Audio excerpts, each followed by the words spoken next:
السلام عليكم ورحمة الله، يسعد أوقاتكم. بحب رحب فيكم وبرحب بكل مشترك جديد نور قناتي. بسم الله بنبدأ فيديو اليوم. وصفتنا لليوم هي فطاير بالجبنة والخضار، ألذ أنواع الفطاير يلي بتتحضر بدون دلك أو عجن، كتير هشة وطرية وخفيفة مثل الغيم.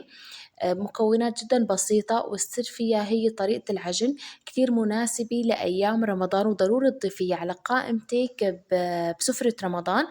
مكوناتها جدا بسيطة وإن شاء الله تكون متوفرة بكل بيت. تابعوا معي الفيديو للأخير لحتى تعرفوا سر هالطراوة. هلأ خلونا ننتقل لطريقة التحضير. بداية بجاط عميق بدي أضيف كوب وتلت كوب ماء دافي. اللي ما بيعرف شو يعني تلت كوب، بتقسموا الكوب لثلاث أقسام، القسم الأول هو التلت. بعد هيك رح نزل عليه معلقة كبيرة سكر ومعلقة كبيرة خميرة فورية. بعد هيك رح أنزل عليهم تلت كوب من الزيت النباتي، وبدي أقلبهم مع بعض بس لحتى أتأكد إنه مكوناتي اختلطت مع بعضها تماماً.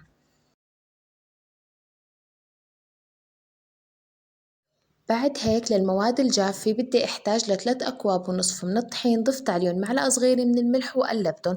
خلينا نكون متفقين إنه إضافة الطحين دائما بتكون بالتدريج. رح أضيف كمية من الطحين وبدي أقلبهم. بهاي المرحلة بدي احتاج لمعلقة من الخشب، ضروري تكون معلقتكم قوية لأنه هي رح نلم العجينة كلياتها فيها، ما رح نستخدم فيها إيدنا أبدا، ولا رح نعجن ولا رح ندلك. بعد هيك رح أرجع أضيف كمية من الطحين، كل ما حسيت إنه كمية الطحين اختفت رح أرجع أضيف كمية من الطحين. هلأ هاي الطريقة يلي بدي أقلب فيها الطحين هي سر طراوة العجين. بعد ما أتأكد إنه الطحين داب معاي بدي أخبط العجين خبط لحتى أدخل أكبر كمية هواء ممكنة. كل ما خبطنا العجينة أكتر كل ما صارت معانا لينة. ضروري تخبطوا العجين وقت بتكون لساتها طرية، ما تكونوا ضفتوا كل كمية الطحين. بالطريقة الموضحة قدامكم بالفيديو، هاي هي طريقة خبط العجين لحتى ندخل أكبر كمية هواء فيها. بنستمر بنفس الطريقة لحتى نحصل على عجينة لينة وبديها تكون بتلزق بالإيد. هاي العجينة شوفوا ما شاء الله كيف صارت ناعمة معاي بعد الاستمرار بخبط العجين. شوفوا ما شاء الله كيف قوامها صار ناعم. هلا بدي استمر بإضافة الطحين لحتى أحصل على عجينة بتلزق بالإيد. هذا هو قوام العجينة يلي بدي إياه. هون انتهيت من استخدام المعلقة، بس بدي أجمع عجينتي جمعة. رح أرش كمية خفيفة من الطحين بس لحتى تساعدني بجمعها لأنه هي بتلزق بالإيد. رح أقلبها شوي بس لحتى وهذا هو قوام عجينتي، بدي إياها تضل هيك طرية.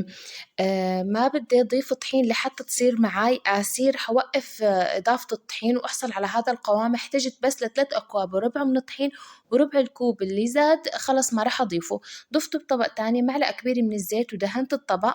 بعد هيك رح أنزل عليه عجينتي، وبدي بالإيدي بكمية من الزيت، وبدي أجمع عجينتي شوي شوي لحتى ما تلزق معاي بالطبق. بعد هيك بدي أغلف الطبق وغطيه منيح واتركه بمكان دافي لحتى عجينتي تختمر ويتضاعف حجمها من 45 دقيقة لمدة ساعة تقريبا.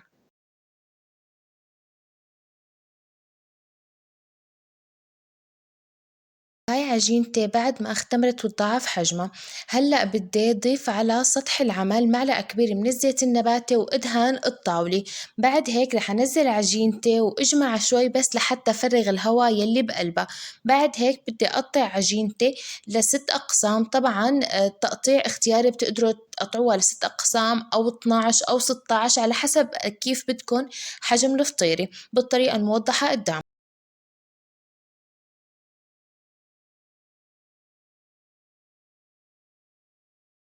هلأ بهاي المرحلة دهنت إيدي بشوي من الزيت، وبدي حاول كل قطعة من العجين كورها بهاي الطريقة لحتى نشكل الفطاير. رح استمر بنفس الطريقة لحتى شكل كل قطع العجين.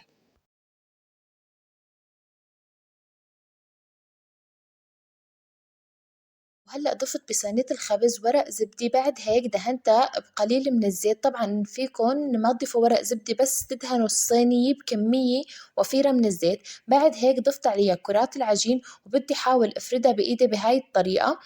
طريقتها سهلة كتير طبعا. وانا عم افردها دهنت ايدي بقليل من الزيت. ضروري بكل مرحلة نضيف الزيت لانه عجينتنا كتير طرية وبتلزق بالايد. بعد هيك طبعا هون رح ابلش بالحشوة. بدي احتاج لجبنة موتزاريلا، طبعا اي نوع جبنة جبنة بتقدروا تضيفوه، فيكم تضيفوا جبنة موتزاريلا، جبنة شيدر، جبنة عادية، جبنة دهن. انتوا التزموا بمقادير العجين وطريقة عجنها. بعد هيك الحشوة دائما بتكون اختيارية. بعد ما أضيف الجبنة بدي أضيف شرايح من الزيتون. وبدي أحكي لكم إنه فيكم تضيفوا بدل الزيتون شرايح من الفطر، فليفلة ملونة مقطعة، فليفلة حارة اختياري. وبدي أضيف عليهم كمية من الذرة وقطع صغيرة من البندورة. هلأ بدي أحتاج لخليط التلميع، بدي أحتاج لحبة بيض ضفت عليها معلقة صغيرة من الخل وخفقتها، وبدي أدهن فيها أطراف الفطاير. بعد هيك بدي أدخلها على فرن درجة حرارة 180 محمى مسبقا، بخبزها بالأول من تحت بعدين من فوق، وهيك بتكون جهزت معانا الفطاير. شوفوا ما شاء الله كيف نتيجتها طلعت روعة وكتير خفيفة، وبنصحكم تجربوها بأيام رمضان الجاي. وفضلا لا تنسوا اللايك والتعليق لأن كتير بيرفع من فيديوهاتي، والاشتراك بالقناة إذا لسه ما اشتركتوا، وتفعيل جرس التنبيهات لحتى يوصلكم كل شي جديد بنزله. ما بيمنع من المشاركة للفيديو مع أصحابكم، وصحتين وهنا يا رب.